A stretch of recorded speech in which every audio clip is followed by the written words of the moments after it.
It was exactly 02:47 a.m., and the security camera footage froze me in place. Level B3 was supposed to be empty. The last car owner had left at 10:01 p.m. But on the screen, there was a figure slowly moving between the parking spots, and that figure was staring directly at the camera. Let me introduce myself first. My name is Marcus. I'm 26 years old, and I work as a security guard at one of the largest shopping malls in downtown Chicago. I started this job temporarily after college while looking for something better. But as time went by, I got used to it. I especially prefer night shifts because during day shifts, you deal with customers, find lost kids, or break up fights.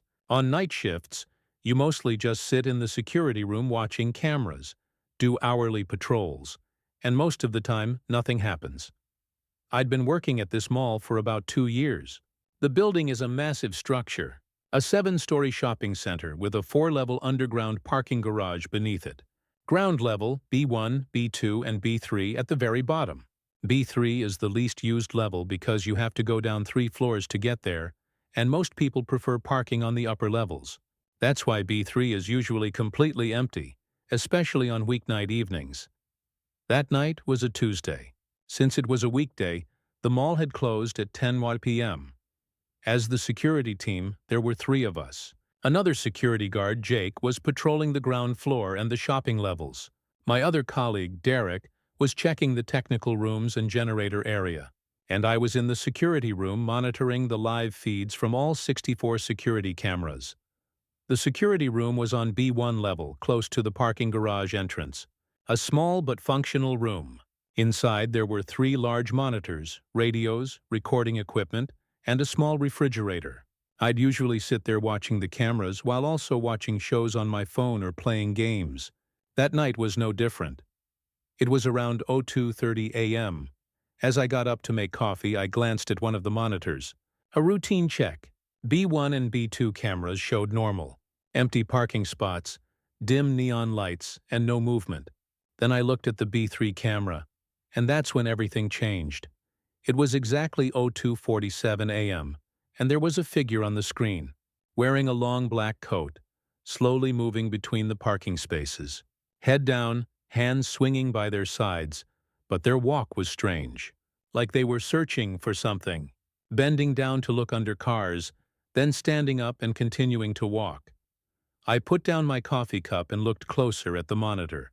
"What the hell?" I muttered to myself. B3 should have been empty. The system showed the last exit time as 10:14 p.m., almost 5 hours ago. So how was this person there?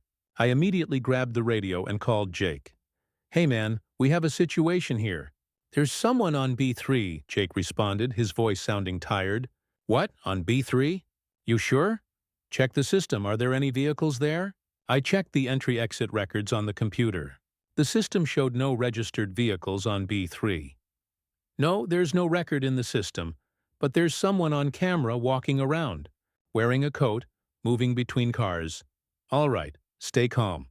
Let me finish this patrol, then I'll come to you. Keep watching the camera. See what the person's doing." "Got it," I said and put down the radio. Without taking my eyes off the screen, I locked onto the monitor. The person was still there, but now they weren't moving. They had stopped. And worst of all, they were looking at the camera, directly at the camera, head raised up, staring straight into the lens. I couldn't see their face clearly because the resolution wasn't good enough, and those neon lights were creating weird shadows. But when I looked at them, I felt a strange unease inside. For a full minute, they didn't move, just stared at the camera, then slowly raised their hand and waved at the camera. Yes, they waved at me. My heart rate increased. "What's going on?" I said. This wasn't normal at all. Maybe it was another security guard? No, it couldn't be. There were only 3 of us on the team, and the other 2 were in different locations. Maybe a cleaning crew member? They had left at 11 p.m. too. I grabbed the radio again. "Jake, the person is looking at the camera and waving." "This is really weird." Jake's voice sounded more serious this time. "Stay there. I'm coming right now."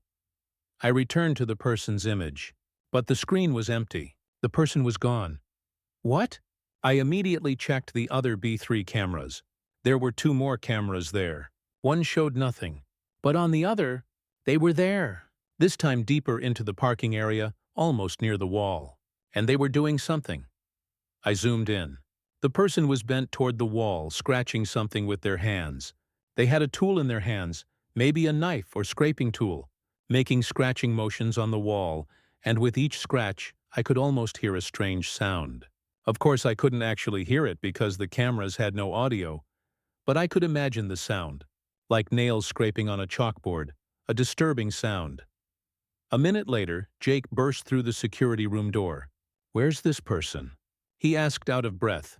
"Right there on B3, scratching something on the wall." I pointed to the monitor. Jake looked closely at the screen. "Wow, this definitely isn't one of our team. Who is this person? And how did they get in there?" "I don't know. There's nothing in the system records." "The last car left at 10:14. Jake scratched his head thoughtfully. "All right, let's go down and check this person out. Maybe just a homeless person who got in to take shelter. But let's be careful." "Okay, let's go." I stood up, but I had a strange feeling inside, like something was about to go wrong. We grabbed our radios and flashlights. Jake led the way and I followed behind. We started walking through the parking garage, from B1 to B2, then toward B3. With each floor down, the air became colder and more humid. The neon lights flickered on and off. Our footsteps echoed on the concrete floor. When we reached B3, everything was silent. That uncomfortable kind of silence that plugs your ears. Only the distant hum of the ventilation system could be heard. Jake grabbed the radio and called Derek. "Derek, we're on B3. Where are you?" Derek's voice came through with static. "I'm in the tech room, checking the generators. Is there a problem?" "There's someone on B3, we're checking it out. Stay there. Let us know if anything happens." "All right, man, be careful." Jake turned off the radio and looked at me. "You ready?" "Yeah." We stepped inside. The parking area was completely empty. No vehicles, just empty parking lines, dim lights, and concrete pillars. Jake turned on his flashlight and started scanning around. "Security! Is anyone here?" he called out. His voice echoed from the ceiling, but no one answered. We moved forward, walking toward where the person had been on camera, an area near the wall. When we got there, Jake shined his flashlight on the wall. And at that moment, we couldn't believe what we saw. There were scratched writings on the wall. Hand-scratched, irregular, frantically written sentences. Some were readable, some were just scratches. Words like, "They're coming," "Run," "Don't wait here." At the bottom was a date, 03/14/2019. "What the hell is this?" Jake said. "How long have these writings been here?" I looked at the date. 2019, 4 years ago. "But these scratches look fresh." Jake ran his hand over the wall. "Fresh? You sure?" I bent down and looked more closely. The scratch marks looked fresh. The paint scratches were still shiny. No dust had accumulated.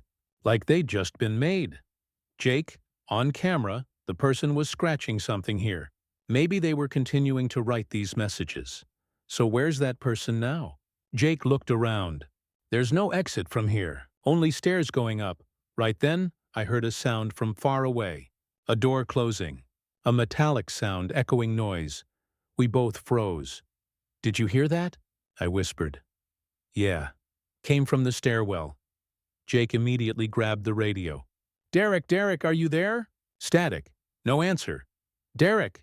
He tried again. More static. "The radios aren't working," I said. "Why?" "I don't know, but let's get out of here now." We turned back and started running toward the stairs. But within a few steps, the B3 lights went out. Completely dark. Only our flashlights and the faint red glow of distant emergency lights remained. "What's happening?" I yelled. Jake turned on his flashlight and scanned around. "Stay calm. The generator might have shut down. Derek's there, he'll fix it." But I had a bad feeling inside. This wasn't an accident. Someone had turned off the lights on purpose. We kept running toward the stairs. But when we reached the stairs, we found the door was locked. Metal door. Locked from the inside. "No, no, no!" Jake pushed the door, but it wouldn't budge. "This door should be open. Why is it locked?" In panic, I started pounding on the door. "Help! Someone's in here!" but no one answered. Then we heard that sound. Footsteps. Slow, heavy footsteps. A few meters away from us, in the darkness, someone was walking. Jake pointed his flashlight in that direction. And there, in the darkness, stood the black-coated figure. Head still bent forward, hands at their sides. But this time I could see their face. That face. I'll never forget that face. There was no expression on their face. Eyes closed, mouth closed. Like a mannequin. But they were alive. Breathing. Their chest was slightly rising and falling. And then, they opened their eyes. Completely black eyes. No pupils, no irises, nothing. Just black. And they were looking at us. Jake dropped his flashlight. What? What is that? The person took a step. Then another step. Started slowly walking toward us. Run! I yelled. Run! We turned back and started looking for another exit. The service elevator! There was a service elevator on B3. We ran there. Jake pressed the elevator button. Come on, open! The elevator doors slowly opened. We jumped inside and immediately pressed the close button. The doors started closing, but just as they were about to close, a hand came between them. The black-coated figure's hand. The doors opened again, and the person tried to enter. Jake immediately pushed against the door, trying to shove them out. Get away! He yelled. I helped too. Both of us were pushing the person, but they were strong, pushing us back. Their hands were cold, colder than ice. When they put their hand on my shoulder, I felt that coldness even through my clothes. But somehow we managed to push them back and pressed the close button again. This time the doors closed and the elevator started going up. Jake collapsed to the floor, out of breath. What? What was that? I don't know, man. I don't know. I also sat on the floor, my hands trembling. The elevator reached B2. The doors opened and we ran out. In the corridor, emergency lights were on. We immediately ran toward the security room. When we reached the security room, Derek was there. Guys, what happened? The generator shut down. I went to the tech room, but someone sabotaged the power panel. I just got the power back on. Derek, there was someone on B3, Jake said. But it wasn't a normal person. Something's very wrong. I looked at the monitors. The B3 cameras were still working. The person wasn't on screen. But when I looked at the wall, I saw new writing. It wasn't there before, but now it was. The writing said, I warned you. That night, none of us went back down to B3. We stayed in the security room until morning, and with the first light of dawn, we called the managers. We told them everything, showed them the recordings. But when they checked the camera footage, the images of that person weren't in the recordings, as if they had never been there. The only evidence was those writings on the wall. Management told us that one of the former security guards had gone missing on B3 in 2019. The guard had seen a suspicious person while patrolling on night shift, and then radio communication was cut off. When they tried to find him the next morning, they only found those scratched writings on B3. The man was never found. After that incident, I took 3 days off. When I returned to work, I no longer work night shifts. I transferred to day shift. Jake also left, transferred to another location. Derek's still there, but he also avoids night shifts. B3 level is still open now, but nobody goes down there. Some employees say they still hear strange sounds from those floors late at night. Some claim that sometimes on cameras, they see that black-coated figure wandering between the parking spots. I still work at that mall, but I never, ever go down to B3. And I never go back to night shift. Because what I saw that night taught me that some places and some people can't be explained. And sometimes you shouldn't try to explain them either. You should just stay away.